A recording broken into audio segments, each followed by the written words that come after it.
N ജീവനെ കാളും നീ വലിയതാണെനിക്ക്.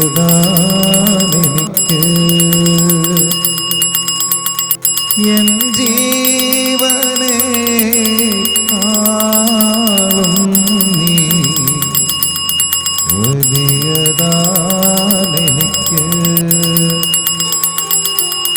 ആരാധന ആരാധന ആരാധന ആരാധന ആരാധന ആരാധന ആരാധന. പരിശുദ്ധ പരമദിവ്യകാരുണ്യത്തിന് എന്നേരവും ആരാധനയും സ്തുതിയും പുകഴ്ചയും ഉണ്ടായിരിക്കട്ടെ. പരിശുദ്ധ പരമദിവ്യകാരുണ്യത്തിന് എന്നേരവും ആരാധനയും സ്തുതിയും പുകഴ്ചയും ഉണ്ടായിരിക്കട്ടെ. ഏറ്റുചൊല്ലി പ്രാർത്ഥിക്കാം. ഞങ്ങളുടെ കർത്താവായ ദൈവമേ, ദൈവമേ, രക്ഷകനായ ഈശോയെ, രക്ഷകനായ ഈശോയെ, നിത്യസഹായകനായ പരിശുദ്ധാത്മാവേ, സഹായകനായ പരിശുദ്ധാത്മാവേ, ഞങ്ങളങ്ങേ ആരാധിക്കുന്നു, ഞങ്ങളങ്ങേ ആരാധിക്കുന്നു, സ്തുതിക്കുന്നു, അങ്ങേക്ക് നന്ദി പറയുന്നു. കർത്താവേ, ഈ പ്രഭാതത്തിൽ നിന്റെ തിരുസന്നിധിയിൽ ഞങ്ങളെ ഒരുമിച്ച് കൂട്ടിയതിന് നന്ദി പറയുന്നു. ഈശോയുടെ തിരുഹൃദയമേ, ഈ അനുഗ്രഹീത നിമിഷങ്ങളെ ഞങ്ങൾ അങ്ങേക്കായി സമർപ്പിക്കുന്നു. ഞങ്ങൾ ഓരോരുത്തരോടുമുള്ള അങ്ങയുടെ അളവറ്റതും ജ്വലിക്കുന്നതുമായ സ്നേഹത്തെ ഓർത്ത് ഞങ്ങൾ നന്ദി പറയുന്നു. അങ്ങേ ദിവ്യ ഹൃദയത്തിനായി സമർപ്പിക്കപ്പെട്ടിരിക്കുന്ന ഈ പുണ്യമാസത്തിലൂടെ ഞങ്ങൾ പ്രയാണം ചെയ്യുമ്പോൾ അങ്ങയുടെ സ്നേഹരഹസ്യങ്ങൾ ഗ്രഹിക്കുവാനായി ഞങ്ങളുടെ ബുദ്ധിയെ പ്രകാശിപ്പിക്കണമേ. അങ്ങേ കൃപാവരങ്ങൾ സ്വീകരിക്കുവാൻ ഞങ്ങളുടെ ഹൃദയങ്ങളെ ഒരുക്കണമേ. അങ്ങയുടെ സ്നേഹത്തെക്കുറിച്ച് കേട്ടറിവുള്ളവരായിരിക്കുക എന്നതിനേക്കാൾ ഉപരിയായി ആ സ്നേഹത്തിന്റെ ആഴങ്ങളിൽ അഭയം തേടാൻ ഞങ്ങളെ സഹായിക്കണമേ. പരിശുദ്ധ അമ്മയുടെ വിമല ഹൃദയത്തിന്റെ മാധ്യസ്ഥം വഴി ഞങ്ങൾ ഈ പ്രാർത്ഥന സമർപ്പിക്കുന്നു. ആമേൻ. ഈശോമിശിഹായ്ക്ക് സ്തുതിയായിരിക്കട്ടെ. ഒരിക്കൽ കൂടെ സ്തുതി കൊടുത്ത് ഒരു ഷെയ്ക്കന്നെ കൊടുത്ത് എടുത്തിരിക്കുന്ന ആൾക്ക് എന്നിട്ട് നമുക്ക് ഇരിക്കാം കേട്ടോ. ദിവികാരുടെ സന്നിധിയിൽ ഇരുന്നു കൊണ്ട് ഈശോയുടെ ഹൃദയത്തെ നമ്മൾ ധ്യാനിക്കുന്നു. നമുക്കറിയാം, ആധുനിക മനുഷ്യ ഹൃദയത്തിന്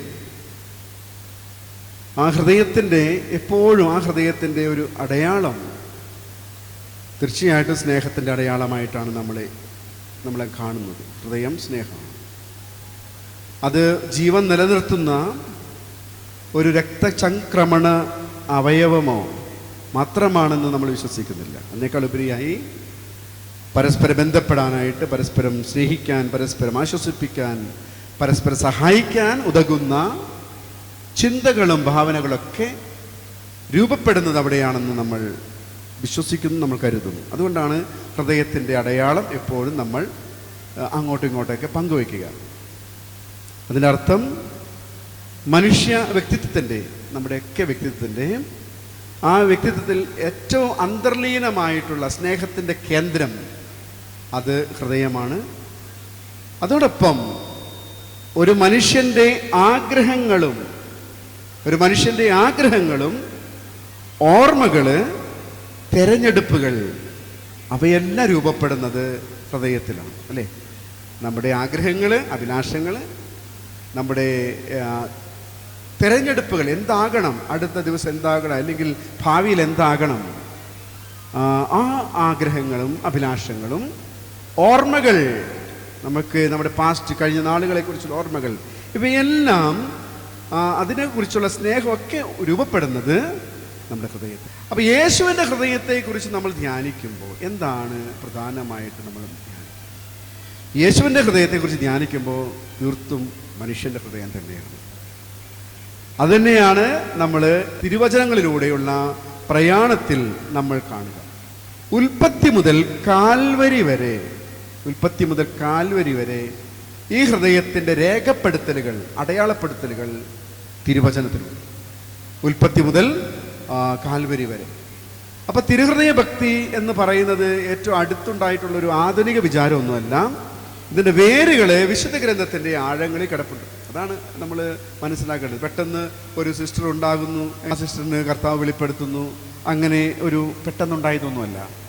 പക്ഷേ അത് നമ്മെ ഓർമ്മപ്പെടുത്താനായിട്ട്, അത് പ്രാബല്യത്തിൽ വരുത്താനായിട്ട്, നിലവിൽ വരുത്താനായിട്ട് ദൈവം വ്യക്തികളെ തിരഞ്ഞെടുക്കും. ആദിയിലെ ഉള്ളതാണ്, പക്ഷേ അതിന് പ്രാബല്യത്തിൽ വരും. ഇപ്പോൾ നമ്മൾ അത് കഴിഞ്ഞ് 1836 സിസ്റ്റർ ഫൗസ്തീന വന്നു, അല്ലേ? ഒരു പഠിപ്പോ പാണ്ഡിത്യമൊന്നും ഇല്ലാത്തൊരു സിസ്റ്റർ. ആ സിസ്റ്ററിലൂടെ കർത്താവിന് കരുണയെ ആഴത്തിൽ വെളിപ്പെടുത്തി. ഈ പറയുന്ന തിരുഹൃദയത്തിൻ്റെ ഒരു പ്രൊസീഡിങ്സ് ആണത്. അതിന് തുടർച്ചയായിട്ടാണ് ആ ഒരു വണക്കം, ഒരു കരുണയുടെ വണക്കം നമ്മൾ കാണേണ്ടതും മനസ്സിലാക്കേണ്ടതും. ഹോസിയ പ്രവാചകന്റെ പുസ്തകത്തിൽ പറയുന്നു ആർദ്രഹൃദയനായിട്ടുള്ള ദൈവത്തിൻ്റെ സ്നേഹം. സെറമിയ പ്രവാചകൻ 13-ാമത്തെ അധ്യായത്തിൽ 33-ാം തിരുവചനം പറയുന്നുണ്ട്, ഇനി നിങ്ങൾക്കൊരു മാംസളമായ ഹൃദയം നൽകാൻ പോകുന്നു. പ്രവാചക അധരങ്ങളിലൂടെ ദൈവത്തിൻ്റെ പരിശുദ്ധാത്മാവ് സംസാരിക്കുകയാണ് ഈ ദൈവ ഹൃദയത്തെക്കുറിച്ച്, ദൈവത്തിൻ്റെ ഹൃദയത്തെ. ഇതിനെ നമ്മൾ പഠിപ്പിക്കുകയാണ്. ഇതാ നമ്മെപ്പോലെ, നമ്മുടെ ഹൃദയത്തെ പോലെ തന്നെയാണ് ദൈവത്തിൻ്റെ ഹൃദയവും എന്ന് കാണിച്ചു തരികയാണ്. പുതിയ നിയമത്തിൽ നമ്മൾ കാണുന്നുണ്ട്, യോഹന്നാന്റെ സുവിശേഷത്തിൽ 13-ാമത്തെ അധ്യായത്തിൽ ഇങ്ങനെ കാണുന്നു, ആ സുവിശേഷകനായ യോഹന്നാൻ കർത്താവിൻ്റെ ഹൃദയത്തോട് ചാരി കിടന്നുകൊണ്ട് അവൻ്റെ ഹൃദയമിടിപ്പുകൾ തിരിച്ചറിഞ്ഞെന്ന് പറയുക. അവനെ സ്നേഹിക്കുന്നവൻ 13:21 പറയാണ്, അവന് ചേർന്ന് കിടന്നു. അപ്പോൾ ആ ഹൃദയത്തിൻ്റെ ഒരു സവിശേഷത നമ്മൾ അവിടെയും കാണുന്നു. അതിനുശേഷം യോഹന്നാന്റെ സുവിശേഷം 19-ാമത്തെ അധ്യായത്തിൽ 34-ാമത്തെ വാക്യം പറയുന്നുണ്ട്, അതേ പടയാളികളിൽ ഒരുവൻ അവൻ്റെ പാർശ്വത്തിൽ കുന്തം കൊണ്ട് കുത്തി, ഉടനെ അതിൽ നിന്നും രക്തവും വെള്ളവും പുറപ്പെട്ടു. യേശുവിൻ്റെ മുറിപ്പാടുകൾ, കർത്താവിൻ്റെ മുറിപ്പാടുകൾ, അതാണ് നമ്മളെ രക്ഷിച്ചത്. അവൻ്റെ മുറിവിനാൽ നിങ്ങൾ സൗഖ്യം പ്രാപിക്കപ്പെട്ടിരിക്കുന്ന യെശയ്യാ എഴുതിയ തിരുവെഴുത്ത്, യെശയ്യാവിൻ്റെ തിരുവെഴുത്ത്. അവൻ്റെ മുറിവിനാൽ നാം വീണ്ടെടുക്കപ്പെട്ടു, അവൻ്റെ ക്ഷതങ്ങളാൽ നാം വീണ്ടെടുക്കപ്പെട്ടു എന്നൊക്കെ പറയുമ്പോൾ ഈ മുറിവിനൊക്കെ ഒരു അർത്ഥമുണ്ട്, അതിനൊരു ഒരു ഒരു രക്ഷയുണ്ട് എന്നൊരു ബോധ്യം. ഇത് തിരിച്ചറിയുന്ന ക്രൈസ്തവ അംഗങ്ങൾ അല്ലെങ്കിൽ ക്രൈസ്തവർ ഒരിക്കലും വഴിമാറിപ്പോകില്ല എന്നുള്ളതാണ്. അപ്പം ഇന്ന് ഈ ഒരു തിരുഹൃദയ വണക്കത്തിൻ്റെ മാസം, അതോടൊപ്പം തിരുഹൃദയത്തിൻ്റെ കൺവെൻഷനൊക്കെ നടത്തുമ്പോൾ ഇതിന് ലക്ഷ്യം ഇത് തന്നെയാണ്. യേശുവിൻ്റെ തുറന്ന ഹൃദയം, അതിൽ നിന്നൊഴുകുന്ന ആ സ്നേഹം, അതോടൊപ്പം ഈ മുറിവുകൾ എൻ്റെ രക്ഷയ്ക്കാണെന്ന് ഒരു ബോധ്യം ഉണ്ടാക്കിയെടുക്കുക എന്നുള്ളതാണ്. ചരിത്രപരമായ ഒരു പരിണാമം ഈ വിശുദ്ധ ഗ്രന്ഥത്തിൽ നിന്നും നമുക്ക് ലഭിച്ച അറിവുകളെ വെച്ചുകൊണ്ട് അതിനേക്കാൾ ഉപരിയായിട്ട് ദൈവം ഇടപെട്ട് ഈ ഒരു തിരുഹൃദയ വണക്കത്തിന് ഒരു ചരിത്രപരമായ ഒരു പരിണാമമുണ്ട്. അതായത് 1600-കളിൽ ജാൻസനിസം എന്ന് പറഞ്ഞ അബദ്ധ സിദ്ധാന്തം പടർന്നു പിടിച്ചു. അതെങ്ങനെയാണ്? ദൈവം ഒരു ഭയങ്കരനായ ന്യായാധിപനാണ്, ദൈവത്തെ ഭയപ്പെടണം, ഒരു ഭയങ്കരമായിട്ടൊരു അവസ്ഥയിലേക്ക് കടന്നു വന്നു. മനുഷ്യപ്രകൃതി പാടെ നശിച്ചതാണെന്നും വളരെ ചുരുക്കം പേർക്ക് മാത്രമേ കുർബാന സ്വീകരിക്കാൻ പറ്റൂ എന്നുള്ള ഒരു അവസ്ഥയിലൂടെ കടന്നു പോകുന്ന സമയമായിരുന്നു ജാൻസനിസത്തിൻ്റെ സമയം. അപ്പോൾ ഭയം നിറഞ്ഞ ഈ ആത്മീയ ശൈത്യത്തിനെതിരെയുള്ള ഒരു സ്വർഗീയ ഔഷധമായിട്ട് ദൈവം തിരുഹൃദയ ഭക്തിയെ ഉയർത്തുകയായിരുന്നു. അതാണ് യഥാർത്ഥത്തിൽ സംഭവിച്ചത്. യഥാർത്ഥത്തിൽ ദൈവത്തിൻ്റെ ആർദ്രമായ ഹൃദയത്തെ എങ്ങനെയാണ് ഈ ലോകത്ത് പ്രകടിപ്പിക്കേണ്ടത്? കാരണം ദൈവം ഭയപ്പെടേണ്ട ഒരാളാണ്. അതുപോലെ തന്നെ നമ്മുടെ എല്ലാ കൂതാശകൾ പോലും ഭയപ്പെട്ടിരുന്ന് അത് ചിലർക്ക് മാത്രമേ സാധിക്കുകയുള്ളൂ എന്നൊരു ലെവലിലേക്ക് വന്നപ്പോൾ ഇതാ വിശുദ്ധ മാർഗരറ്റ് മേരി അലക്കോക്ക് 1673-നും 75-നും ഇടയ്ക്ക് വിസിറ്റേഷൻ സന്യാസിനിയായിട്ടുള്ള ഈ സിസ്റ്റർക്ക് യേശു നേരിട്ട് ദർശനം നൽകി. ആ ദർശനം ഇതായിരുന്നു: മുള്ളുകളാൽ വലയം ചെയ്യപ്പെട്ട, മുകളിൽ കുരിശടയാളമുള്ള അവിടുത്തെ തിരുഹൃദയം കാണിച്ചുകൊണ്ട് യേശു അരുളി ചെയ്തു. ഇങ്ങനെ അരുളി ചെയ്തത്: മനുഷ്യരോടുള്ള സ്നേഹത്തെ പ്രതി സ്വയം ഉരുകിത്തീരുകയും തൻ്റെ സ്നേഹം വെളിപ്പെടുത്താൻ മറ്റൊന്നും ബാക്കി വെക്കാതിരിക്കുകയും ചെയ്ത ഈ ഹൃദയത്തെ ഒന്ന് നോക്കാനായിട്ട്. കേട്ടോ, പറയുന്നത് ഇതാണ് എന്താണ്? മനുഷ്യരെ പ്രതിയുള്ള സ്നേഹത്തെ പ്രതി സ്വയം ഉരുകിത്തീരുകയും തൻ്റെ സ്നേഹം വെളിപ്പെടുത്താൻ മറ്റൊന്നും ബാക്കിയില്ല. ഇനി ഒന്നും ബാക്കിയില്ല, ഉള്ളതിതാ അതുകൂടെ നിനക്ക് നൽകുന്നു എന്ന ഒരു സന്ദേശം കൊടുത്തുകൊണ്ട് മാർഗരറ്റ് മേരി അലക്കോക്കിന് ദൈവമായ കർത്താവ് വെളിപ്പെടുത്തി. എന്താണ് ഈ പറയുന്ന കുത്തി തുറക്കപ്പെട്ട തിരുവിലാവ്? അപ്പോൾ ഇത് എന്തിനു വേണ്ടിയിട്ടാണ് വെളിപ്പെടുത്തി കൊടുത്തതുള്ളതാണ്? പരിഹാരത്തിന് വേണ്ടിയിട്ടുള്ള ഒരു വിളിയാണ്. കൃതജ്ഞതയ്ക്ക് പകരം പരിശുദ്ധ കുർബാനയിലിരിക്കുന്ന തനിക്ക് മനുഷ്യരിൽ നിന്ന് ലഭിക്കുന്നത് തണുപ്പൻ പ്രതികരണങ്ങളാണ്. നമ്മളൊക്കെ ദിവ്യകാരുണ്യ ആരാധനയ്ക്കൊക്കെ പോകും അല്ലേ? പരിശുദ്ധ കുർബാന എഴുന്നള്ളിച്ച് ദേവാലയങ്ങളിൽ പോകും. എങ്ങനെയാണ് നമ്മൾ ആ ഇടങ്ങളെ നമ്മൾ എങ്ങനെയാണ് സമീപിക്കുക? മനുഷ്യന്റെ സ്നേഹത്തിന്, മനുഷ്യൻ ദൈവത്തോടുള്ള അടുപ്പത്തിന് ഒരു വളരെയധികം അയവ് വന്നിരിക്കുകയാണ്. അപ്പം അതിനാൽ ഹൃദയത്തെ ബഹുമാനിക്കുന്നതിന്, ഈ ദ്രോഹങ്ങൾക്ക് പരിഹാരം ചെയ്യുന്നതിന് അവിടുന്ന് അവൾക്ക് വെളിപ്പെടുത്തി കൊടുത്തത് എന്താണ്? ദിവ്യകാരുണ്യത്തിന് തിരുനാൾ കഴിഞ്ഞ് വരുന്ന വെള്ളിയാഴ്ച ഈശോയുടെ തിരുഹൃദയ വണക്കത്തിന് ഉള്ള ദിവസമാണ്. ഫൗസ്തീനയ്ക്ക് കൊടുത്തത് കരുണയ്ക്ക് വേണ്ടിയിട്ട്. ഫൗസ്തീനോട് പറഞ്ഞത്, കുമ്പസാരക്കൂട്ടിലേക്ക് നീ പോകുമ്പോൾ നീ മനസ്സിലാക്കണം, നിന്നെ കുമ്പസാരക്കൂട്ടിൽ ദൈവം കാത്തിരിക്കും. കണ്ടോ? മാർഗരറ്റ് മേരി അലക്കോക്കിന് കൊടുത്തത് എന്താണ്? നിന്റെ വിശുദ്ധ കുർബാനയിൽ ദൈവം നിന്നെ കാത്തിരിക്കും. കുർബാനയിൽ കുമ്പസാരം, കരുണയ്ക്ക്, അതുപോലെ തന്നെ സ്നേഹത്തിന്. കരുണ, സ്നേഹം. അപ്പൊ ദൈവത്തിന്റെ ആർദ്രമായ ഹൃദയം ഇവിടെ നമ്മൾ കാണുന്നല്ലേ ഈ ഒരു ദിവ്യ ഹൃദയത്തിൽ. അപ്പം വിശുദ്ധ ക്ലോഡ് ദെ ലാ കൊളംബിയ, അദ്ദേഹം ഒരു ഈശോസഭാ വൈദികനാണ്. ഇദ്ദേഹമാണ് ഈ ഒരു സന്യാസിനിയുടെ കുമ്പസാരക്കാരനായിരുന്നത്. ഈ സന്യാസിനിക്ക് വെളിപ്പെടുത്തി കൊടുത്ത ദൈവസ്നേഹത്തെ കൃത്യമായി വിവേചിച്ചറിഞ്ഞ്, ഡിസേൺമെന്റ് നടത്തി വിവേചിച്ചറിഞ്ഞ് വിശുദ്ധ ഗ്രന്ഥവും ഇതുമായി ബന്ധം വെളിപ്പെടുത്തി കൊടുത്ത് സിസ്റ്ററിനോട് പറഞ്ഞിതാ, കർത്താവ് നിനക്ക് വെളിപ്പെടുത്തി തരുന്നു അവിടുത്തെ ഹൃദയത്തെക്കുറിച്ച്. അപ്പം ഈ ഹൃദയത്തിൽ നിനക്ക് അതിന് ഉത്തരം കണ്ടെത്താൻ കഴിയണമെന്ന് പിന്നീടുള്ള ആ തിരുഹൃദയത്തിൻ്റെ പ്രചരണമൊക്കെ ഈശോ സഭക്കാരെ ഏറ്റെടുത്തു. ഇന്ത്യയിൽ ആദ്യമായിട്ട് ഈശോ സഭക്കാരാണ് ഇതിനെ കൊണ്ടുവന്നത്. പക്ഷേ പിന്നീട് ഈ പറയുന്ന തിരുഹൃദയ സന്യാസിനി സഹോദരിമാർ അതിനെ നെഞ്ചോട് ചേർക്കുകയും ഇവരതിനെ വളരെയധികം പ്രാധാന്യം കൊടുക്കുന്ന ഒരു കാര്യത്തിലേക്ക് കൊണ്ടുവരികയും എല്ലായിടത്തും യേശുവിൻ്റെ തിരുഹൃദയ ഭക്തി പ്രഘോഷിക്കാനായിട്ട് തിരുഹൃദയ സന്യാസിനി സഹോദരിമാരെ സ്വീകരിക്കുകയും ചെയ്തു. ആദ്യമായിട്ട് ലിയോ 13 മാർപ്പാപ്പ ഈ ഒരു പഠനം മനസ്സിലാക്കി, ഇതിനെക്കുറിച്ച് മനസ്സിലാക്കിയതിന് ശേഷം 1899 സഭയിലെ ഒരു നല്ലൊരു പ്രബോധനം വരുത്തുക. അത് 1899 ലോകം മുഴുവനെയും യേശുവിൻ്റെ തിരുഹൃദയത്തിന് അദ്ദേഹം പ്രതിഷ്ഠിച്ചു. 1899 അദ്ദേഹം യേശുവിൻ്റെ അനന്തമായ സ്നേഹത്തിൻ്റെ വ്യക്തമായ പ്രതീകമാണ്, യേശുവിൻ്റെ അനന്തമായ സ്നേഹത്തിൻ്റെ വ്യക്തമായ പ്രതീകമാണ് അവിടുത്തെ തിരുവിലാവ്, മുറിവേറ്റ ഹൃദയമെന്നും അത് നമ്മെ തിരികെ സ്നേഹിക്കാൻ പ്രേരിപ്പിക്കുന്നു എന്നും അദ്ദേഹം എഴുതി. അപ്പോൾ യേശുവിൻ്റെ തിരുഹൃദയത്തെ ധ്യാനിക്കുമ്പോൾ ഇത് എന്നെ പ്രേരിപ്പിക്കുന്നത് തിരിച്ചു സ്നേഹിക്കണം. ആരെ സ്നേഹിക്കണം? അപ്പോൾ കഴിഞ്ഞ ദിവസങ്ങളുടെ തിരുവചന വായനകളിലൊക്കെ നമ്മൾ വായിച്ചത് അതെ, ദൈവത്തെ സ്നേഹിക്കണം, ഒപ്പം സഹോദരനെയും സ്നേഹിക്കണം. 12 മാർപ്പാപ്പ, പിയൂസ് 12 മാർപ്പാപ്പ 1956 അപ്പസ്റ്റോലിക് എക്സോർട്ടേഷനിൽ അദ്ദേഹം പറഞ്ഞു, തിരുഹൃദയ തിരുനാൾ ഇത് സാർവത്രികമായി ആഘോഷിക്കണം. അന്ന് മുതലാണ് തിരുഹൃദയ തിരുനാളിൻ്റെ വലിയൊരു പ്രചരണം ആരംഭിക്കുന്നത്. അത് ഈ രേഖ അദ്ദേഹം എഴുതുമ്പോൾ അദ്ദേഹം പറഞ്ഞു, തിരുഹൃദയത്തോടുള്ള ഭക്തി എന്നത് കത്തോലിക്ക വിശ്വാസത്തിൻ്റെ തന്നെ ഏറ്റവും മനോഹരമായ സംഗ്രഹമാണ്. കത്തോലിക്ക വിശ്വാസത്തെ ചുരുക്കി എഴുതണമെങ്കിൽ കേട്ടോ, കത്തോലിക്ക വിശ്വാസത്തെ ചുരുക്കി എഴുതുന്നത് ഈ തിരുഹൃദയ ഭക്തിയിലാണ് എന്നാണ് അദ്ദേഹം എഴുതി വയ്ക്കുക.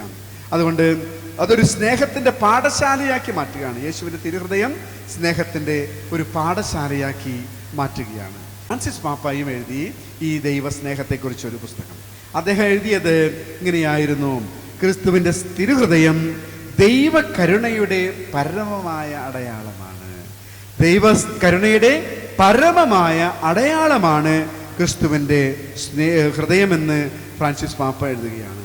യേശുവിന്റെ ഹൃദയം ആരെയും മാറ്റി നിർത്തുന്നില്ല, മുറിവേറ്റവരെ സുഖപ്പെടുത്താനുള്ള തീവ്രമായ ആഗ്രഹത്തോടു കൂടിയാണ് അത് സ്പന്ദിക്കുന്നത്. യോഹന്നാന്റെ സുവിശേഷത്തിൽ യേശു ഇതാ അന്ത്യത്താഴ വേളയിലിരിക്കുക. അപ്പൊ യോഹന്നാൻ പറയുന്നൊരു കാര്യം വളരെ പ്രധാനമാണ്. അപ്പൊ യേശു തന്നെ ഒറ്റിക്കൊടുക്കാൻ പോകുന്നവൻ ആരെന്ന് മുൻകൂട്ടി അറിഞ്ഞു. ഹല്ലേലൂയ പറയാമോ? Hallelujah, hallelujah. തന്നെ ഒറ്റിക്കൊടുക്കാൻ പോകുന്നവനെ മുൻകൂട്ടി അറിഞ്ഞു. ഇപ്പൊ യോഹന്നാൻ എഴുതുകയാണ്, പത്മോസ് ദ്വീപിൽ തൻ്റെ അവസാന കാലത്ത് ഇങ്ങനെ ചിന്തിക്കുകയാണ്. തൻ്റെ കർത്താവ് നൽകിയ സ്നേഹമൊക്കെ എന്തൊക്കെയാണെന്ന് ആലോചിച്ചിങ്ങനെ യോഹന്നാൻ എഴുതിക്കൊണ്ടിരിക്കുകയാണ്. അപ്പോഴാണ് ഈ എപ്പിസോഡ് ഓർമ്മയിൽ വരുന്ന. അവസാന അത്താഴമേശയിൽ യേശു ഇതാ തൻ്റെ ശിഷ്യന്മാരുടെ പാദങ്ങൾ കഴുകുന്നു. അങ്ങനെ അവൻ്റെ അത്താഴമേശയിലെ അപ്പം എടുത്തു കൊടുക്കുന്ന സംഭവമാണ്. അത് പെസഹായുടെ ഓർമ്മയാണ് കേട്ടോ. എന്താണ്? എന്തിൻ്റെ ഓർമ്മയാണ്? പെസഹായുടെ ഓർമ്മയാണ്. പെസഹായുടെ ഓർമ്മ എന്ന് പറയുന്നത് അവരുടെ ജീവിതത്തിൽ ദൈവം നൽകിയ എല്ലാ അനുഗ്രഹങ്ങളെയും ഓർത്തെടുക്കുന്നു. ഒപ്പം ആ ആദരവിന്റെ പേരിൽ അവർ ഒരു ആഘോഷമാണ്. ഈ ആഘോഷത്തിൽ അവരിതാ ഒരു അപ്പം മുറിക്കൽ ശുശ്രൂഷ ചെയ്തു. ഈശോ അപ്പം എടുത്ത് മുറിച്ച് ഇത് ആദ്യം കൊടുക്കാൻ പോവുകയാണ്. കൊടുക്കാൻ പോകുന്നത് ആർക്കാണ്? പറയാണ്, യോഹന്നാൻ പറയുന്നു, അവൻ അപ്പം എടുത്ത് ആദ്യം ആർക്ക് കൊടുത്തു? യൂദാസ്. നോക്കണേ, തന്നെ ഒറ്റിക്കൊടുക്കാൻ പോകുന്നവൻ ആരെന്നവൻ മുൻകൂട്ടി അറിഞ്ഞു, അല്ലേ? അങ്ങനെ പറയുന്നു. എന്നിട്ടും ആർക്ക് കൊടുത്തു? നോക്കണേ പ്രിയമുള്ളവരെ, ഈ ഒരു ദിവസം ആദരിക്കപ്പെടേണ്ട ഒരു വ്യക്തി അവനാണെന്ന് യേശു കാണുകയാണ്. ഏറ്റവും കൂടുതൽ ബഹുമാനം അർഹിക്കുന്നവൻ അവനാണ്. ഏറ്റവും കൂടുതൽ കരുണയും ആർദ്രതയും അർഹിക്കേണ്ടവൻ ആരാണ്? യൂദാസാണ്. അവൻ ഒരിക്കൽ കൂടെ ഒന്ന് ചേർത്ത് പിടിക്കാനായിട്ട് യേശു ശ്രമിക്കുകയാണ്. ഒരിക്കൽ കൂടെ വീണ്ടെടുക്കാനായിട്ട് യേശു ശ്രമിക്കുകയാണ്. അവസാന നിമിഷം, ലാസ്റ്റ് ലാപ്പ്, അവസാനത്തെ നിമിഷത്തിലും യേശുവിനെ അവനെ തിരികെ കൊണ്ടുവരാൻ ആഗ്രഹിക്കണം.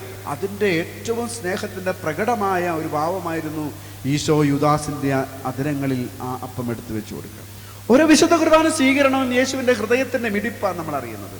ഒരു പരിശുദ്ധ കുർബാനയുടെ സന്ദർശനവും ദിവ്യകാരുണ്യത്തിന് അരികിലുള്ള സന്ദർശനമൊക്കെ യേശുവിന്റെ ഹൃദയമിടിപ്പിന്റെ ആഴമ മനസ്സിലാക്കുന്നു. വീണ്ടും എന്നെ വീണ്ടെടുക്കുന്ന, ഒരിക്കൽ കൂടെ എന്നെ ചേർത്ത് പിടിക്കുന്ന, ഒരിക്കൽ കൂടെ എന്നെ മാനിക്കുന്ന, ഒരിക്കൽ കൂടെ എന്നെ ചേർത്ത് പിടിക്കാനും രക്ഷിക്കാനായിട്ട് ആഗ്രഹിക്കുന്ന കർത്താവിന്റെ സ്നേഹം.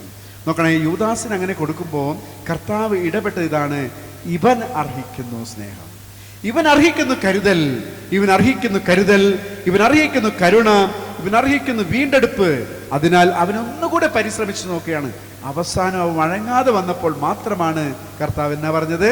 നിനക്ക് ചെയ്യാനുള്ളത് ചെയ്യുക. കണ്ടോ, ഫ്രാൻസിസ് പാപ്പ എഴുതി വെക്കുകയാണ്, അതെ, ദൈവത്തിന് മുറിവേറ്റവരെ സുഖപ്പെടുത്താനുള്ള തീവ്രമായ ആഗ്രഹത്തോടു കൂടിയാണ് കർത്താവിന്റെ ഹൃദയം ഇടിക്കുന്നത്. ഹല്ലേലൂയാ, ഹല്ലേലൂയാ, ഹല്ലേലൂയാ. കർത്താവിന്റെ ഹൃദയം ഇടിക്കുന്നത് ഇവരെ സുഖപ്പെടുത്താനുള്ള തീവ്രമായ ആഗ്രഹത്തോടു കൂടിയാണെന്ന് പറയുമ്പോൾ ഇനി ഒന്നും പറയാനില്ല, അല്ലേ? ഇതാണ് നമുക്ക് വേണ്ടത്. നമ്മോടൊപ്പമുള്ള ആരെയെങ്കിലും ഒക്കെ സ്നേഹിക്കാനായിട്ട്, നമ്മുടെ ചുറ്റുമുള്ള ആരെയും, നമ്മെ മുറിവേൽപ്പിച്ചവരെ, നമ്മെ സങ്കടപ്പെടുത്തിയവരെ ഏറ്റെടുക്കാൻ, വീണ്ടെടുക്കാനുള്ള തീവ്രമായ ഒരു ആഗ്രഹം നമ്മുടെ ഉള്ളിൽ ഉണ്ടാകണമെന്നാണ് കർത്താവ് നമ്മെ പഠിപ്പിക്കുക. ഹല്ലേലൂയ പറയാമോ? യേശുവേ നന്ദി, യേശുവേ ആരാധന. ക്രിസ്തുവിന്റെ തിരുഹൃദയം ദൈവകരുണയുടെ പരമമായ അടയാളമാണ്. അതോടൊപ്പം യേശുവിന്റെ ഹൃദയം ആരെയും മാറ്റി നിർത്തുന്നില്ല. മുറിവേറ്റവരെ സുഖപ്പെടുത്താനുള്ള തീവ്രമായ ആഗ്രഹത്തോടു കൂടിയാണ് അത് സ്പന്ദിക്കുന്നത്. നമുക്കൊരു നിമിഷം എഴുന്നേറ്റ് നിൽക്കാം. ഈ ഒരു ആഗ്രഹത്തോടുകൂടി നമ്മൾ ഈ ഒരു ചിന്ത നമ്മൾ കർത്താവിൻ്റെ കരങ്ങളിൽ കൊടുത്ത് പ്രാർത്ഥിക്കാം. പ്രിയമുള്ളവരെ, ദൈവസന്നിധിയിൽ ഇരിക്കുമ്പോൾ, പ്രത്യേകിച്ച് ദിവ്യകാരുണ്യ സന്നിധിയിൽ ഇരുന്ന് പ്രാർത്ഥിക്കുമ്പോൾ കേൾക്കുന്നതും പറയുന്നതൊക്കെ നമ്മുടെ ഹൃദയങ്ങളുടെ ആഴങ്ങളിലേക്ക് കടന്നു പോകണം. എവിടെയൊക്കെയോ അത് തൊടുന്നുണ്ട്, അതെവിടെയൊക്കെ തൊടുന്നുണ്ട്. എന്നാൽ ആ തൊടുന്ന ഇടത്തൊക്കെ സൗഖ്യമുണ്ട്.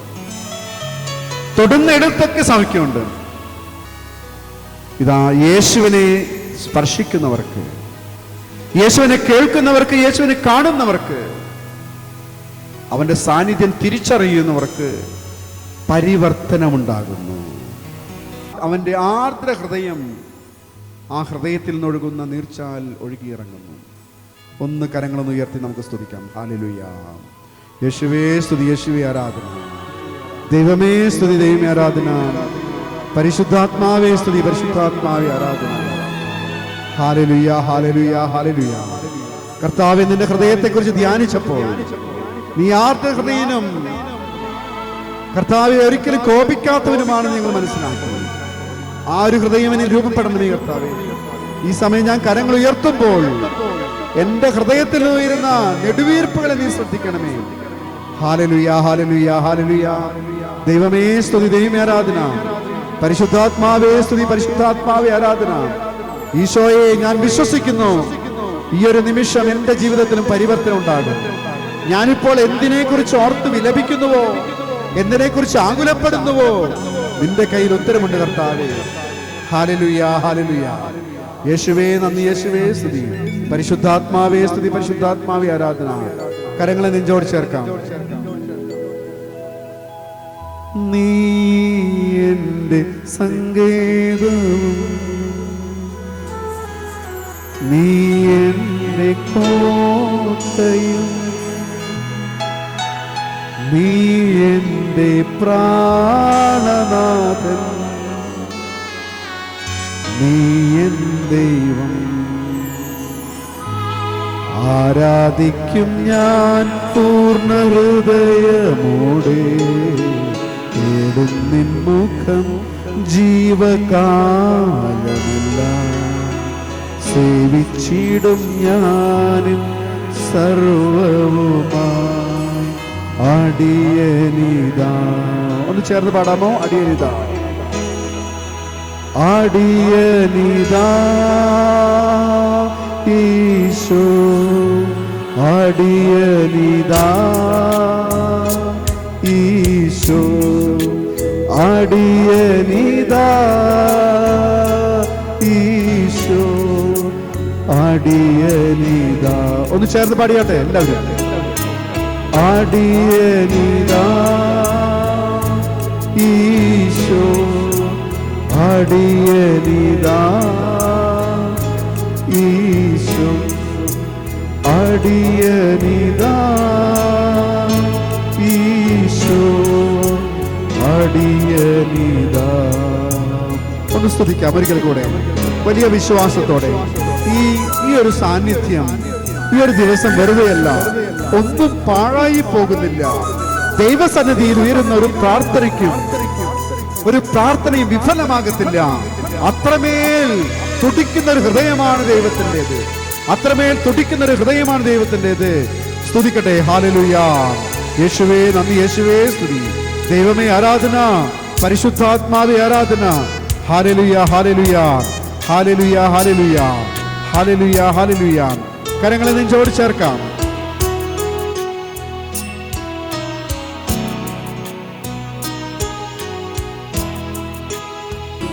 ദൈവമേ സ്തുതി. ഇത്രമേൽ സ്നേഹിക്കുന്ന, ഇത്രമേൽ ആർദ്രമായൊരു ഹൃദയമേ, അങ്ങയുടെ ഹൃദയത്തിൽ എന്റെ കണ്ണീര് ഞാൻ സമർപ്പിക്കുന്നു കർത്താവേ. എന്റെ കണ്ണീര് കർത്താവിതാ നിന്റെ ഹൃദയത്തിൽ നിക്ഷേപിക്കുന്ന കർത്താവേ. ഈ സമയം യേശുവേ, ഈ നിമിഷം ഇവിടെ പ്രാർത്ഥിക്കുന്ന ഓരോ മകനിലേക്കും മകളിലേക്കും നിന്റെ ശക്തി അയക്കുക കർത്താവേ. നിന്റെ കൃപ വർഷിക്കണേ കർത്താവേ. അവരേതൊരു പ്രാർത്ഥനയാലാണ് ഇവിടെ വന്നിരിക്കുന്നത്, ഈ നിമിഷം കർത്താവേ അവരെ വിടുവിക്കണേ കർത്താവേ.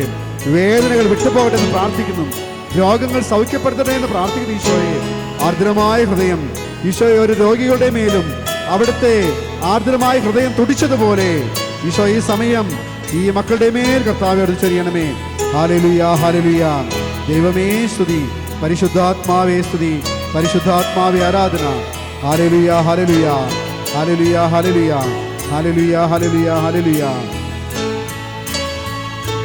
കരങ്ങളിൽ നിന്ന് കൂപ്പി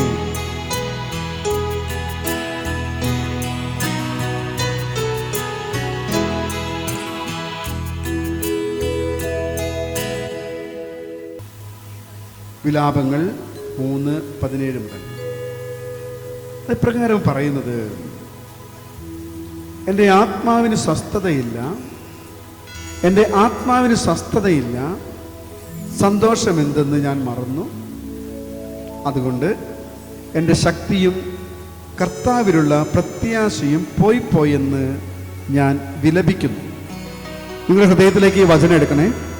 എൻ്റെ ആത്മാവിന് സ്വസ്ഥതയില്ല, സന്തോഷം എന്തെന്ന് ഞാൻ മറന്നു.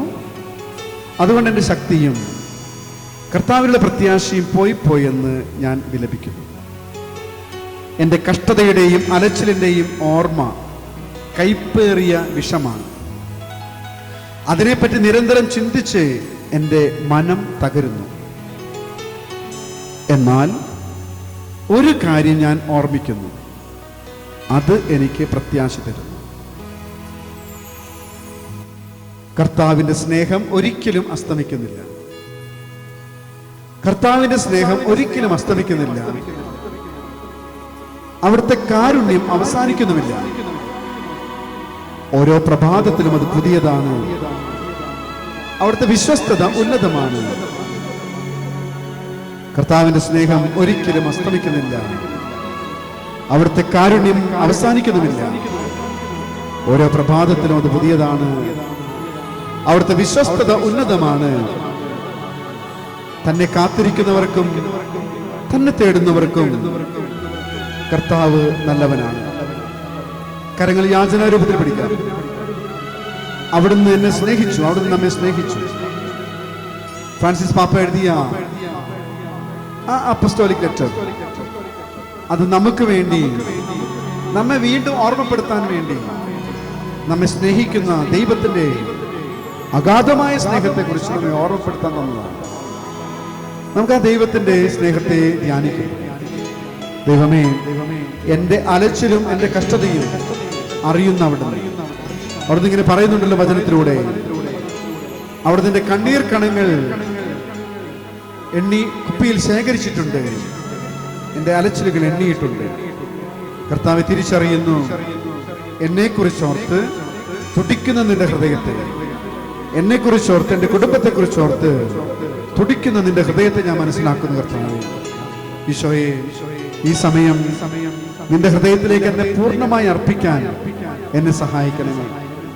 അങ്ങാണ് എൻ്റെ ദൈവം, അങ്ങാണ് എൻ്റെ രക്ഷകൻ എന്ന് തിരിച്ചറിയാൻ എന്നെ സഹായിക്കണമേ. കരങ്ങൾ കൂപ്പുന്നു, കണ്ണുകൾ അടയ്ക്കുന്നു,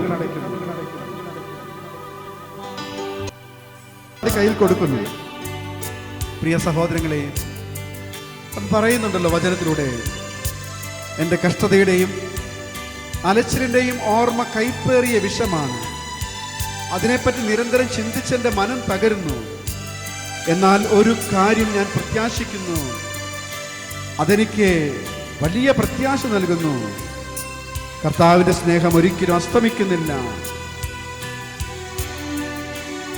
കർത്താവെ, അസ്തമിക്കാത്ത സ്നേഹമായ അവിടുത്തെ സന്നിധിയിൽ അങ്ങാണ് എൻ്റെ ദൈവമെന്ന് ഞാൻ വീണ്ടും വീണ്ടും ആവർത്തിച്ച് പ്രാർത്ഥിച്ച് അവിടുത്തെ വിളിച്ചപേക്ഷിക്കുന്ന കർത്താവെ,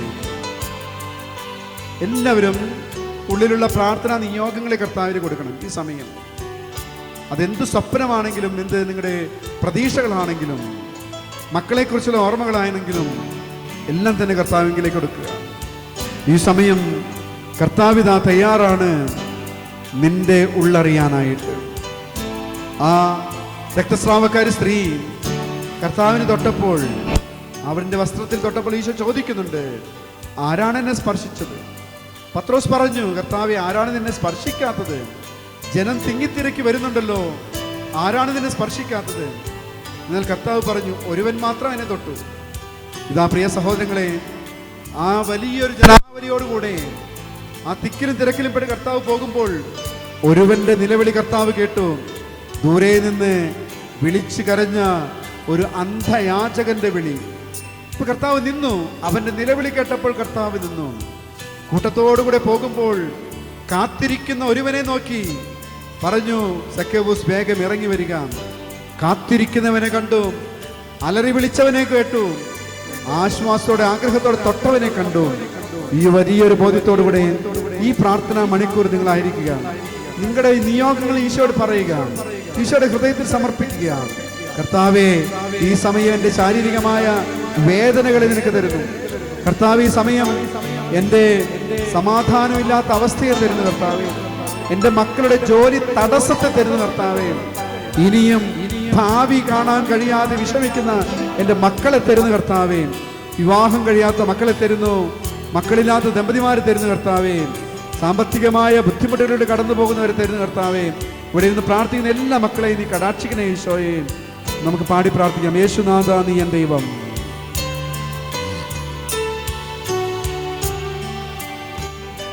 യേശുനാഥ നീ എൻ ദൈവം, യേശുനാഥ നീ എന്നാശ്രയം, യേശുനാഥ നീ എൻ ശൈലവും എൻ്റെ കോട്ടയും നീ മാത്രമേ.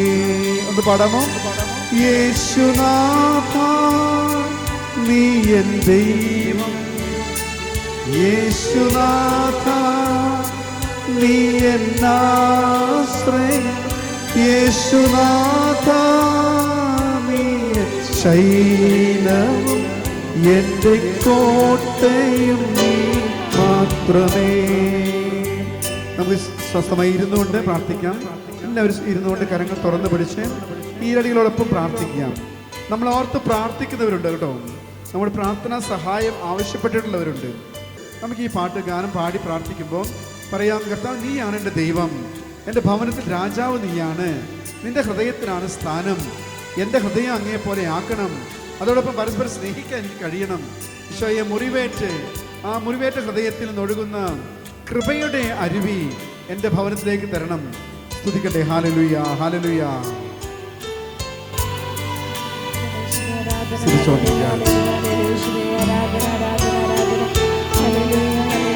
ഹല്ലേലൂയ. ഈശോയെ നന്ദി, ഈശോയെ ആരാധന, ദൈവമേ സ്തുതി, പരിശുദ്ധാത്മാവേ ആരാധന. ആമേൻ. ഇനി ശ്രദ്ധാപൂർവം ദിവ്യഗാനത്തിലേക്ക് നോക്കിയിരിക്കണം. ഈ പറയുന്ന വചനങ്ങളൊക്കെ, ഈ പറയാൻ പോകുന്ന വചനങ്ങളൊക്കെ നമ്മുടെ ദൈവത്തിൻ്റെ ദിവ്യ ഹൃദയത്തിലേക്ക് നമ്മെ നയിക്കുന്നതാണ്.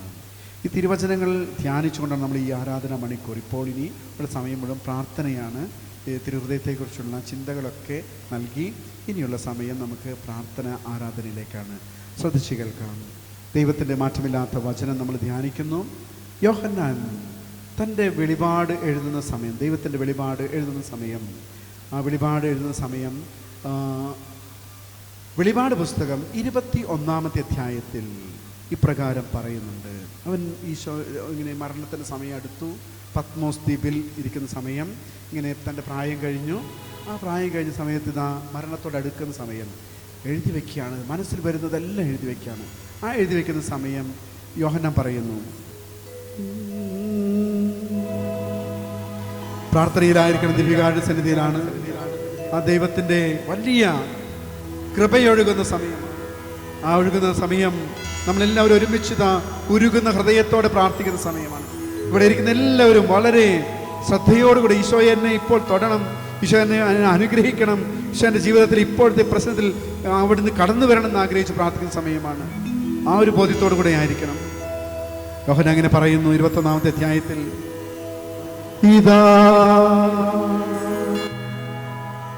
ഇതാ ദൈവത്തിന്റെ കൂടാരം മനുഷ്യരോട് കൂടെ, ഇതാ ദൈവത്തിന്റെ കൂടാരം മനുഷ്യരോട് കൂടെ, ഒരു പുതിയ ആകാശവും ഒരു പുതിയ ഭൂമിയും ഞാൻ കണ്ടു.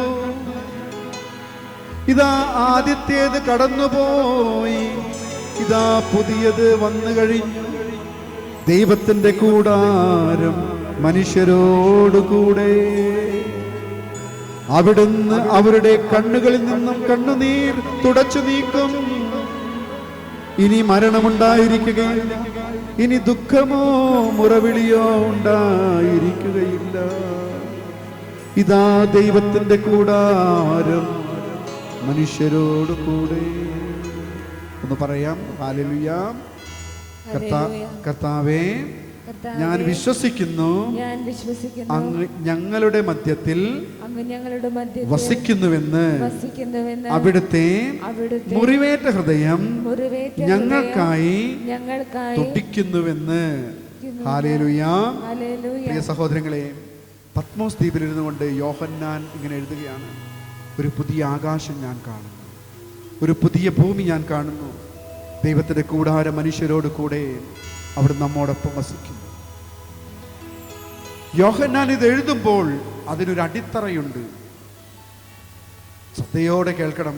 നമ്മൾ ധ്യാനിക്കുകയാണ്. ഈ വചനം നമ്മുടെ ഉള്ളങ്ങളിൽ ആഴപ്പെടണം. യോഹന്നാൻ യേശുവിൻ്റെ കൂടെ 3 വർഷം നടന്നു. ഈ 3 വർഷം നടന്നപ്പോഴൊക്കെ യോഹന്നാൻ പഠിച്ചത് ഇതായിരുന്നു: അവനൊരു അരുവിയാണ്, ക്രിസ്തു ഒരു അരുവിയാണ്, ദൈവത്തിന്റെ സ്നേഹത്തിന്റെ അരുവിയാണ്. കാരണം എസെക്കിയേലിന്റെ പ്രവചനം ഇങ്ങനെ പറയുന്നുണ്ട്, 47-ാമത്തെ അധ്യായത്തിൽ ഇപ്രകാരം ഓർമ്മപ്പെടുത്തുന്നുണ്ട്: ദേവാലയത്തിന്റെ ശ്രീകോവിലിൽ നിന്നും ഒരു അരുവി ഒഴുകുന്നു, അത് ഒഴുകുന്നിടത്തെല്ലാം ജീവൻ നിറഞ്ഞു നിൽക്കും, അത് ഒഴുകുന്നിടത്തെല്ലാം ജീവജാലങ്ങൾ പറ്റം ചേർന്ന് ജീവിക്കും. അതേ, അവന്റെ അരുവി ആ അരുവിയിലേക്ക് ചേർന്ന് നിൽക്കാം. എസെക്കിയേൽ പറയാണ്, ദേവാലയത്തിന്റെ ശ്രീകോവിലിൽ നിന്ന് ഒരു അരുവി ഒഴുകാൻ, ആ അരുവി ഒഴുകുന്നിടത്തൊക്കെ ജീവനുണ്ട്. യോഹന്നാന്റെ സുവിശേഷം മുഴുവൻ സമർത്ഥിക്കുന്നത് നിത്യജീവനെ കുറിച്ചാണ്. യോഹന്നാന്റെ സുവിശേഷത്തിൽ 7-ാമത്തെ അധ്യായത്തിൽ ഈശോ പറയുന്നുണ്ട്, കൂടാരത്തിരുന്നാളിൻ്റെ അന്ന് ദേവാലയത്തിന്റെ മധ്യത്തിൽ നിന്നുകൊണ്ട് ഈശോ പറയുന്നു, ആർക്കൊക്കെ ദാഹിക്കുന്നുവോ എൻ്റെ അരികിലേക്ക് വരിക. നിങ്ങൾ ആർക്കൊക്കെ ദാഹിക്കുന്നുവോ നിങ്ങൾ എൻ്റെ അരികിൽ വരിക. എന്നിൽ വിശ്വസിക്കുന്നവൻ്റെ ഹൃദയത്തിൽ നിന്നും സത്യവചനം പ്രസ്താവിക്കും പോലെ നിത്യജീവന്റെ അരുവി ഞാൻ ഒഴുകും. എന്നിൽ വിശ്വസിക്കുന്നവന്റെ ഹൃദയത്തിൽ നിന്നും സത്യവചനം പ്രസ്താവിക്കും പോലെ നിത്യജീവന്റെ അരുവി ഒഴുകും. യോഹന്നാൻ പറയാണ്, ഇതാ ആ അരുവി ക്രിസ്തുവാണ്. യോഹന്നാൻ എഴുതി വെച്ച വചനങ്ങളാണ്. 1-ാമത്തെ സങ്കീർത്തനം വായിക്കുന്നുണ്ടല്ലേ? 1-ാമത്തെ സങ്കീർത്തനം പറയുന്നത് എന്താണ്? സങ്കീർത്തനം 1, 6 വാക്യങ്ങളുള്ള ആ സങ്കീർത്തനം പറയുന്നത് ഇതാണ്: കർത്താവിനെ വിശ്വസിക്കുന്നവൻ ഇപ്രകാരം അനുഗ്രഹിക്കപ്പെടും. അവൻ നീർച്ചാലിനരികെ നട്ടപ്പെട്ട മരം പോലെയായിരിക്കും. നീർച്ചാലിനരികെ നട്ടപ്പെട്ട മരം. ആ നീർച്ചാലിനരികെ നട്ടപ്പെട്ട മരം എന്താണ്? ഇല കൊഴിയാത്തത്, എന്നും പച്ചപ്പുള്ള, യഥാകാലം ഫലം നൽകുന്ന വൃക്ഷമായിരിക്കും. യഥാകാലം ഫലം നൽകുന്ന, യേശുവിനോട് ചേർന്ന് നിൽക്കുന്ന, അവിടുത്തെ ഹൃദയത്തിന്റെ അരുവിയിലേക്ക് ചേർന്ന് നിൽക്കുന്ന ഏവനും യഥാകാലം ഫലം നൽകുന്ന അരുവിയായിരിക്കും. വലതുകരം ഉയർത്തിപ്പിടിക്കാം, കണ്ണുകൾ അടയ്ക്കാം. ഇതാ നീ കർത്താവിന്റെ ആ ഹൃദയത്തോട് ചേർന്ന് നിൽക്കുകയാണ്. ഹൃദയത്തിൽ നിന്ന് ഒഴുകുന്ന അരുവിയിലേക്ക്, ദിവ്യകാരുണ്യത്തിന് അരികിലേക്ക് നിൽക്കുകയാണ്. ആ അരുവിയോട് ചേർന്ന് നിൽക്കുന്നവൻ ഇപ്രകാരം അനുഗ്രഹിക്കപ്പെടും. അവൻ ഇല കൊഴിയാത്ത വൃക്ഷമായിരിക്കും, യഥാകാലം ഫലം നൽകുന്നതായിരിക്കും. നോക്കണേ, യഥാകാലം ഫലം. ഈ സമയം എന്തൊരു അനുഗ്രഹമാണ് നീ കർത്താവിനെ പ്രതീക്ഷിക്കുന്നത്? എന്ത് ഫലമാണ് നീ പ്രതീക്ഷിക്കുന്നത്? മക്കളുടെ പഠനമാണോ? അവരുടെ ഉയർച്ചയാണോ? അവരുടെ തടസ്സങ്ങൾ മാറാനാണോ? ശാരീരികമായ സൗഖ്യമാണോ? സാമ്പത്തികമായ വളർച്ചയാണോ? ഏതെങ്കിലും മേഖലകൾ നിന്നെ അലട്ടുന്നുണ്ടെങ്കിൽ ഒന്ന് സ്തുതിച്ചാട്ടെ. ഹല്ലേലൂയ. കർത്താവേ, നിന്റെ ഭക്തൻ നിന്റെ നീർച്ചാലിനരികെ ചേർന്ന് നിൽക്കുന്നവൻ ഇപ്രകാരം അനുഗ്രഹിക്കപ്പെടുമെന്ന് അവിടുന്ന് അരുളി ചെയ്തിട്ടുണ്ടല്ലോ. ഹല്ലേലൂയ, ഹല്ലേലൂയ. യേശുവേ നന്ദി, യേശുവേ സ്തുതി.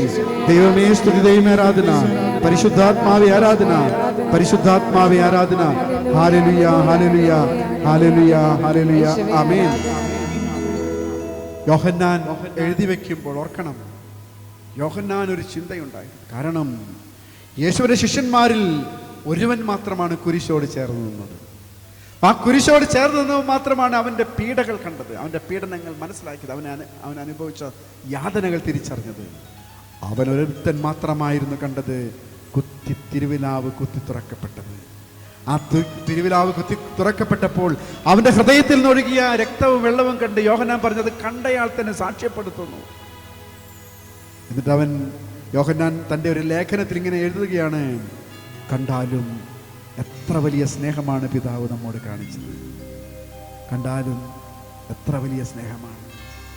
ചങ്കിലെ ചോരയാൽ പ്രാണനിൽ എഴുതിയ ആ സ്നേഹത്തിൻ്റെ അടയാളം. ജോയിച്ചെഞ്ചേരി അച്ഛൻ ഇങ്ങനെ എഴുതി വയ്ക്കുന്നുണ്ട്: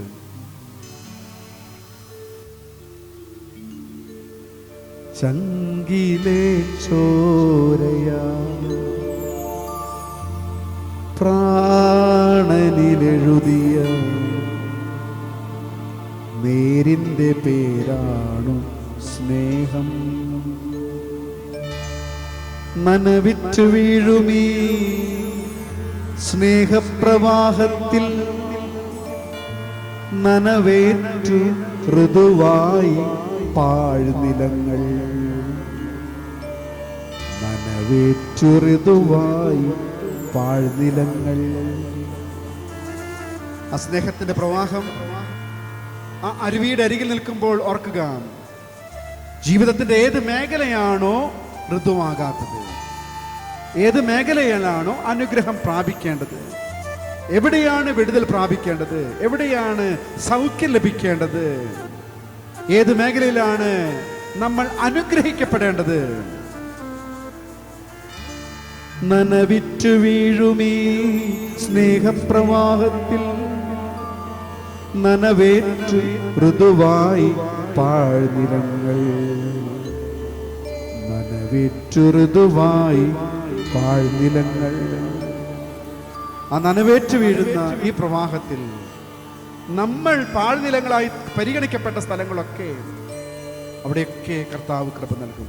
വലതുകരമെടുത്ത് സ്തുതിക്കാം. നമ്മുടെ ജീവിതത്തിലെ ഏറ്റവും ആവശ്യമായ പ്രാർത്ഥന ആവശ്യമുള്ള മേഖലകളെ ഇപ്പോൾ കർത്താവിന്റെ സ്നേഹത്താൽ നിറയണമെന്ന് പ്രാർത്ഥിക്കുന്നു. സ്തുതിച്ചാട്ടെ. ഹല്ലേലൂയ. യേശുവേ നന്ദി, യേശുവേ ആരാധന, യേശുവേ ആരാധന, ആരാധന, ആരാധന. ദൈവമേ ആരാധന, ആരാധന, ആരാധന. പരിശുദ്ധാത്മാവേ ആരാധന, ആരാധന, ആരാധന, ആരാധന. ഹല്ലേലൂയ, ഹല്ലേലൂയ, ഹല്ലേലൂയ. യേശുവേ നന്ദി, യേശുവേ ആരാധന. ദൈവമേ പരിശുദ്ധാത്മാവേ ആരാധന, ആരാധന, ആരാധന. ഹല്ലേലൂയ, ഹല്ലേലൂയ, ഹല്ലേലൂയ. യേശുവേ സ്തുതി, യേശുവേ ആരാധന, ആരാധന. കരങ്ങളെ താഴ്ത്താം. പ്രിയ സഹോദരങ്ങളെ, യേശുവിന്റെ ഹൃദയം യോഹന്നാനാണ് കണ്ടത്. ആ യോഹന്നാൻ വെളിപാടിലൂടെ വെളിപ്പെടുത്തി, ഇതൊരു പുതിയ ആകാശവും പുതിയ ഭൂമിയും ഞാൻ കാണും. ദൈവത്തിന്റെ കൂടാര മനുഷ്യരോട് കൂടെ അവിടെ നമ്മോടൊപ്പം വസിക്കുന്നു. ആ സ്നേഹം നമ്മൾ തിരിച്ചറിയുന്നത് ക്രിസ്തുവിന്റെ ഹൃദയത്തിലാണ്. ആ ഹൃദയത്തെ ഒരു നീർച്ചാലായി പരിഗണിക്കുന്നത്. നീർച്ചാലിന്റെ തുടക്കം, ആ തുടക്കം കെറീത്ത് എന്നൊക്കെ ഒരു പദം എലിയാ പ്രവാചകനിലൂടെ നമ്മൾ കേൾക്കുന്നുണ്ട്. രാജാക്കന്മാരുടെ 1-ാമത്തെ പുസ്തകത്തിൽ അത് കാണുക. രാജാക്കന്മാരുടെ 1-ാമത്തെ പുസ്തകത്തിൽ ഇതൊരു വരൾച്ചയുണ്ടാകുകയാണ്. ആ വരൾച്ചയുടെ സമയത്ത് എലിയാവിനോട് ദൈവമായി കർത്താവ് പറഞ്ഞു, നീ പോയി ആഹാബ് രാജാവിനോട് പറയണം, ഇതാ ഈ നാട്ടിലൊരു വരൾച്ച ഉണ്ടാകാൻ പോകുന്നു, എല്ലാവരും പ്രാശ്ചിത്ത പ്രവൃത്തികൾ ചെയ്ത് ദൈവത്തിങ്കിലേക്ക് തിരിയണം, അല്ലെങ്കിൽ നാട് മുഴുവൻ ഇല്ലാതാകും. പ്രവാചകൻ പോയി രാജാവിനോട് പറഞ്ഞു. എന്നിട്ട് പറയുന്നു, രൂക്ഷമായ ക്ഷാമം ഉണ്ടാകാൻ പോകുന്നു, വേണമെങ്കിൽ നിങ്ങൾ പശ്ചാത്തപിച്ചുകൊള്ളുക എന്ന് പറഞ്ഞ് തിരിച്ചു വരുമ്പോൾ പ്രവാചകൻ ചിന്തിക്കുകയാണ്, ഞാനും ഈ നാട്ടിൽ ജീവിക്കുന്നവനാ, ഇത് എന്നെയും ബാധിക്കും ഈ വരൾച്ച. അവൻ കർത്താവിനോട് വിളിച്ചു പ്രാർത്ഥിച്ചു, കർത്താവ് ഞാൻ എന്താ ചെയ്യുക, വരൾച്ച വന്നു കഴിഞ്ഞാൽ ഈ ജനത്തിനും എനിക്കും ഉണ്ടാകും പ്രശ്നം, ഞാൻ എന്ത് ചെയ്യണം? ദൈവമായ കർത്താവ് പറയാണ്, നീ പോകുക, ഇതാ ജോർദാന്റെ കിഴക്ക് ഭാഗത്ത് ഒരു കെറീത്ത് എന്ന് പറഞ്ഞൊരു നീർച്ചാലുണ്ട്, ഒരു അരുവി, ഒരു ഉറവയുണ്ട്. ജോർദാന്റെ കിഴക്ക് ഭാഗത്ത് ഒരു ഉറവ ഞാൻ സ്ഥാപിച്ചിട്ടുണ്ട്, നീ അവിടെ അതിനരികിൽ പോയി താമസിക്കുക. അതിന്റെ പേര് കെറീത്ത് എന്നാണ്. ആ കെറീത്ത് എന്ന വാക്കിന്റെ അർത്ഥം സെപ്പറേറ്റഡ് ആൻഡ് പ്രൊട്ടക്റ്റഡ് എന്നാണ് അർത്ഥം. വേർതിരിക്കപ്പെട്ട് സംരക്ഷിക്കപ്പെട്ട സ്ഥലം എന്നർത്ഥം. ഇതാ കെറീത്തിനെ കുറിച്ച് എലിയാവ് പറയുകയാണ്. എലിയാവ് അങ്ങനെ ആ കെറീത്ത് എന്ന് പറഞ്ഞ അരുവിയുടെ അരികിലേക്ക് ചെല്ലുക, അവിടെ താമസിച്ചു. വചനം പറയുകയാണ്, ഏലിയാവിന് രാവും പകലും ദൈവമായ കർത്താവ് ഭക്ഷണം എത്തിച്ചു. ആ രാവും പകലും അവൻ അവിടെ നിന്ന് വെള്ളം കുടിച്ചു. ഇതാ അവൻ അവിടെ ജീവിച്ചു എന്ന് പറയുക. 7-ാമത്തെ വാക്യം ഒരു കാര്യം കൂടെ പറയുന്നുണ്ട്, അരുവിയിലെ വെള്ളം വറ്റിപ്പോയി. അരുവിയിലെ വെള്ളം വറ്റിപ്പോയി. നമുക്കൊരു തീക്ഷ്ണതയുണ്ടാകുന്ന സമയത്ത് അരുവി ഒഴുകും. ദൈവസന്നിധിയിൽ നമ്മൾ തീക്ഷ്ണമായി പ്രാർത്ഥിക്കുന്ന സമയത്ത് കൃപയൊഴുകും, അനുഗ്രഹങ്ങൾ വർഷിക്കപ്പെടും. എന്നാൽ ദ ഫിഫ്ത്ത് മൗണ്ടൻ എന്ന് പറഞ്ഞൊരു പുസ്തകം പൗലോ കൊയ്ലോ എഴുതിയിട്ടുണ്ട്. അത് ഈ ഏലിയാവിന്റെ കഥയെക്കുറിച്ചാണ്. അതിൽ പറയുന്നത്, there was a stream, repeatedly ആവർത്തിച്ച് പൗലോ കൊയ്ലോ പറയുന്ന ഒരു ചിന്ത ഇതാണ്, there was a stream, അവിടെ ഒരു അരുവി ഉണ്ടായിരുന്നു, അവിടെ ഒരു സ്രോതസ് ഉണ്ടായിരുന്നു, അവിടെ ഒരു കൃപയുടെ നീർച്ചാലുണ്ടായിരുന്നു. എന്ന് പറയുമ്പോൾ ഇപ്പോൾ ഇല്ല എന്നാണ് അർത്ഥം. ഹല്ലേലൂയ പറയാമോ? ഹല്ലേലൂയ. എൻ്റെ കുടുംബത്തിലും എൻ്റെ ജീവിതത്തിലും കൃപയൊഴുകുന്ന ഒരു സമയമുണ്ടായിരുന്നു. നമ്മുടെ ഓരോരുത്തരുടെയും ജീവിതത്തിൽ അനുഗ്രഹം വർഷിക്കപ്പെട്ട ഒരു സമയമുണ്ടായിരുന്നു. കർത്താവിന്റെ കാരുണ്യം അനുഭവിച്ച ഒരു സമയമുണ്ടായിരുന്നു. ഉണ്ടായിരുന്നു എന്ന് പറയുമ്പോൾ ഇപ്പോൾ ഉണ്ടോ എന്ന് പരിശോധിക്കണം. ഇനി വീണ്ടും അതിനെ പ്രോജ്വലിപ്പിക്കാൻ നമുക്ക് സാധിക്കും. ഹല്ലേലൂയ പറയാമോ? തിമോത്തിയോസ് എഴുതിയ 1 ലേഖനത്തിൽ 1-ാമത്തെ അധ്യായത്തിൽ 16-ാം തിരുവചനം ഇപ്രകാരം ഓർമ്മപ്പെടുത്തുന്നുണ്ടല്ലേ, അതെ, നിനക്ക് ലഭിച്ച ശുശ്രൂഷാവരം, നിനക്ക് ലഭിച്ച കൃപ, നിനക്ക് ലഭിച്ച അനുഗ്രഹം അനുദിനം പ്രോത്സാഹിപ്പിക്കണമെന്ന് ഞാൻ നിന്നോട് അഭ്യർത്ഥിക്കുന്നു. ഈ തിരുഹൃദയ വണക്കം നമ്മൾ ഇന്ന് ഹൃദയത്തിൽ ഏറ്റെടുക്കുമ്പോൾ ഇതാ വീണ്ടും പ്രോത്സാഹിപ്പിക്കപ്പെടുകയാണ്. ദൈവത്തിന്റെ കൃപയൊഴുകാനായിട്ട് എൻ്റെ കുടുംബത്തെ സജ്ജീകരിക്കുകയാണ്. ദൈവത്തിന്റെ അനുഗ്രഹം നമ്മുടെ ഭവനത്തിലേക്ക് ഒഴുകാനായിട്ട് നമ്മളിതാ വീണ്ടും ഒരിക്കൽ കൂടെ ആ ഉറവയിലേക്ക് നമ്മൾ വരികയാണ്. ഹല്ലേലൂയ പറയാമോ? ഹല്ലേലൂയ. ഇങ്ങനെ പറയാനിടയാകരുത്, എൻ്റെ ജീവിതത്തിൽ കൃപയൊഴുകിയൊരു സമയമുണ്ടായിരുന്നു എന്നല്ല, എൻ്റെ ജീവിതത്തിൽ ഇന്നും കൃപയൊഴുകുന്ന ഒരു ഉറവയുണ്ട്. ഹല്ലേലൂയ. എൻ്റെ ജീവിതത്തിൽ അനുഗ്രഹം വർഷിക്കുന്ന ഒരു ഉറവയുണ്ട്, അത് കർത്താവിന്റെ ഹൃദയമാണ് എന്ന് ഇപ്പോഴും പറയാനായിട്ട് നമുക്ക് സാധിക്കണം. അങ്ങനെയൊരു ഹൃദയഭക്തി, തിരുഹൃദയ ഭക്തി നമ്മിൽ ഉണരണം. ഹല്ലേലൂയ പറയാമോ? ഒന്ന് സ്തുതിച്ചാട്ടെ. യേശുവേ നന്ദി, യേശുവേ ആരാധന, ദൈവമേ സ്തുതി, പരിശുദ്ധാത്മാവേ സ്തുതി, പരിശുദ്ധാത്മാവേ ആരാധന, പരിശുദ്ധാത്മാവേ ആരാധന. ഹല്ലേലൂയ, ഹല്ലേലൂയ, ഹല്ലേലൂയ. ഈശോയെ നന്ദി, ഈശോയെ നന്ദി, ഈശോയെ ആരാധന, ദൈവമേ ആരാധന, ദൈവമേ സ്തുതി. ഹല്ലേലൂയ, ഹല്ലേലൂയ, ഹല്ലേലൂയ, ഹല്ലേലൂയ, ഹല്ലേലൂയ, ഹല്ലേലൂയ. ആമേൻ. അതുകൊണ്ട് നമുക്ക് ഒരിക്കൽ കൂടെ ഈ ഈരടികൾ പാടി പ്രാർത്ഥിക്കാം. കഴിവല്ല നിൻ കൃപയാണ്, ബലമല്ല നിൻ ദയയാണ്. ഞാൻ ഇതുവരെ എത്താൻ കാരണം ആ അരുവി ഉണ്ടായിരുന്നത് കൊണ്ടാണ്. നിന്റെ കൃപയുടെ അരുവി എൻ്റെ ജീവിതത്തിലേക്ക് ഒഴുകിയത് കൊണ്ടാണ്. ഒരു തടസ്സം വരുമ്പോൾ മറ്റൊരു വാതിൽ കർത്താവ് തുറക്കും. ഹല്ലേലൂയ പറയാമോ? ഒരു വാതിൽ അടയുമ്പോൾ മറ്റൊരു വാതിൽ കർത്താവ് തുറക്കും. നമ്മൾ ഈ വഴിയെ തന്നെ, ഈ വാതിൽ തന്നെ വേണമെന്ന് ശാഠ്യം പിടിക്കാതെ കർത്താവ് തുറക്കുന്ന പാതകൾ, കർത്താവ് തുറക്കുന്ന വാതായനങ്ങൾ നമുക്ക് സ്വീകരിക്കാം. നമ്മുടെ ജീവിതത്തിൽ ഒരു തടസ്സം നേരിട്ടാൽ മറ്റൊരു കാര്യം കർത്താവ് തുറന്നിരിക്കും. അതുകൊണ്ട് നമ്മുടെ പ്രാർത്ഥനയെ ഇപ്രകാരം കൂടെ കാണാം: God's delays are not denials. ദൈവത്തിന്റെ വൈകൽ ഒരിക്കലും നിഷേധമല്ല. അവിടുന്ന് വൈകിയിട്ടുണ്ടെങ്കിൽ തീർച്ചയായും നമുക്ക് ഉത്തരം തരും. ഒരു വഴി തുറന്നില്ലെങ്കിൽ മറ്റൊരു വഴി കർത്താവ് തുറക്കും. നമ്മുടെ വഴികൾ ഇപ്പോൾ തുറക്കാനായിട്ട് കർത്താവ് തയ്യാറാണ്. അതുകൊണ്ട് അനുദിനം ഈ നീർച്ചാൽ എന്നും അവിടെയുണ്ട്. ഞാൻ ഇന്ന് ഇങ്ങനെയായിരിക്കാൻ കാരണം നിന്റെ കൃപയാണ്, എൻ്റെ ബലമല്ല, എൻ്റെ ശക്തിയല്ല കർത്താവ് എന്ന ബോധ്യത്തോടു കൂടി നമുക്ക് പാടി പ്രാർത്ഥിക്കാം.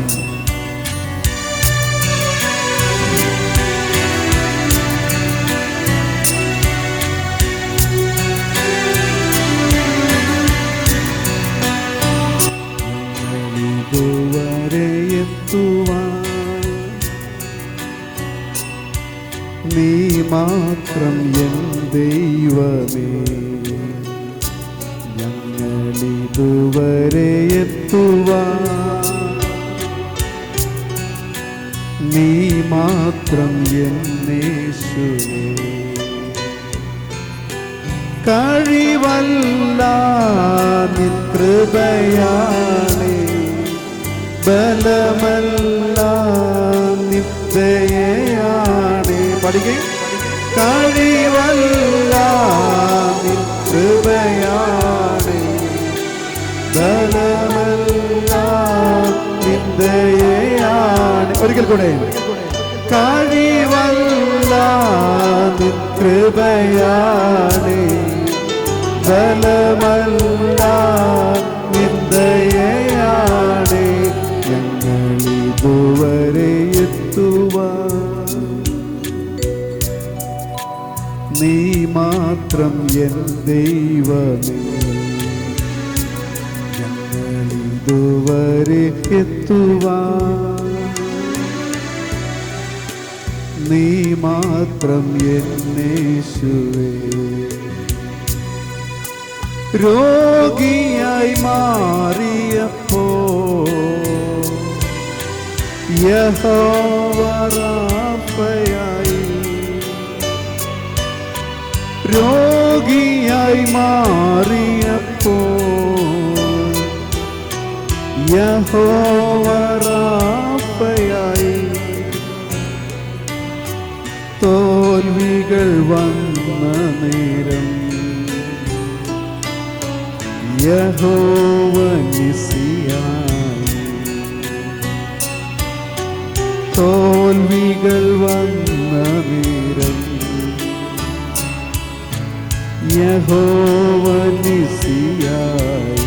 ഒന്ന് പാടാം. കഴിവല്ല കഴിവല്ല നിൻ കൃപയാണേ, ബലമല്ല നിൻ ദയയാണേ. ഒരിക്കൽ കൂടെ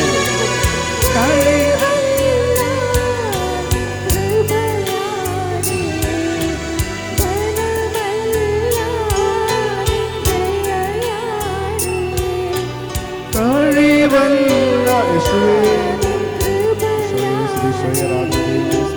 പരിശുദ്ധാത്മാവേ ആരാധന. നമുക്കൊന്ന് എഴുന്നേറ്റ് നിൽക്കാം. നമ്മൾ ഈ മുഖത്തോട് മുഖം നോക്കി നിൽക്കാം കേട്ടോ. രണ്ടുപേരായിട്ട് പേരായിട്ട് നിൽക്കാം.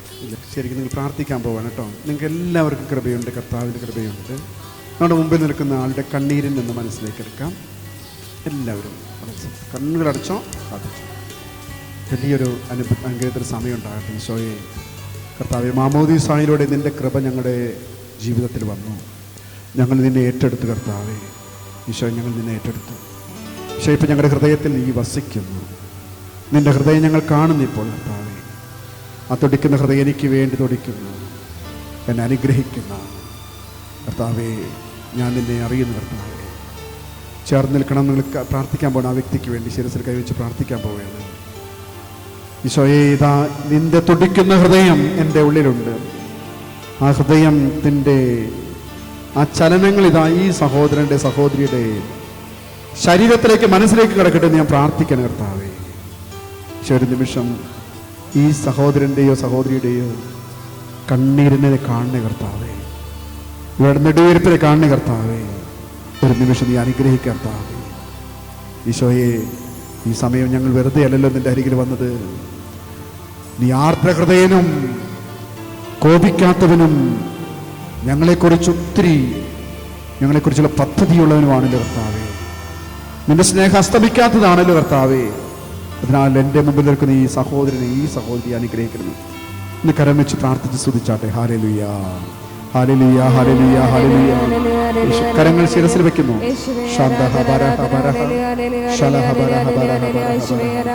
ഈശോയെ സ്തുതി, ഈശോയെ ആരാധന. കർത്താവെ അനുഗ്രഹിക്കണേ കർത്താവ്. ഹല്ലേലൂയ, ഹല്ലേലൂയ, ഹല്ലേലൂയ. ദൈവമേ സ്തുതി, പരിശുദ്ധാത്മാവേ സ്തുതി, പരിശുദ്ധാത്മാവേ ആരാധന. ഹല്ലേലൂയ, ഹല്ലേലൂയ. ഈശോയെ സ്തുതി, ഈശോയെ ആരാധന. ദൈവമേ സ്തുതി, പരിശുദ്ധാത്മാവേ ആരാധന. യേശുനാമത്തിൽ, യേശുവിന്റെ പരിശുദ്ധ നാമത്തിൽ ഇപ്പോൾ വേദന വിട്ടുപോട്ടെ കർത്താവേ. സൗഖ്യം തരണേ കർത്താവേ. യേശുവെ, തടസ്സങ്ങൾ മാറട്ടെ കർത്താവേ. Hallelujah, hallelujah. യേശുവിന്റെ നാമത്തിൽ ആർദ്രതയുള്ള കർത്താവേ, സ്നേഹമുള്ള കർത്താവേ, കരുണ തോന്നുന്ന കർത്താവേ. Hallelujah, hallelujah. ദൈവമേ സ്തുതി, പരിശുദ്ധാത്മാവേ ആരാധന. ആമേൻ. യേശുവേ, നന്ദി, സ്തുതിക്കുന്നു, സ്തുതിക്കുന്നു, സ്തുതിക്കുന്നു, സ്തുതിക്കുന്നു, സ്തുതിക്കുന്നു. യേശുവേ, ആരാധന, ആരാധന, ആരാധന, ആരാധന, ആരാധന. ഹല്ലേലൂയ, ഹല്ലേലൂയ, ഹല്ലേലൂയ, ഹല്ലേലൂയ, ഹല്ലേലൂയ, ഹല്ലേലൂയ. യേശുവേ, ആരാധന, ആരാധന, ആരാധന, ഹല്ലേലൂയ.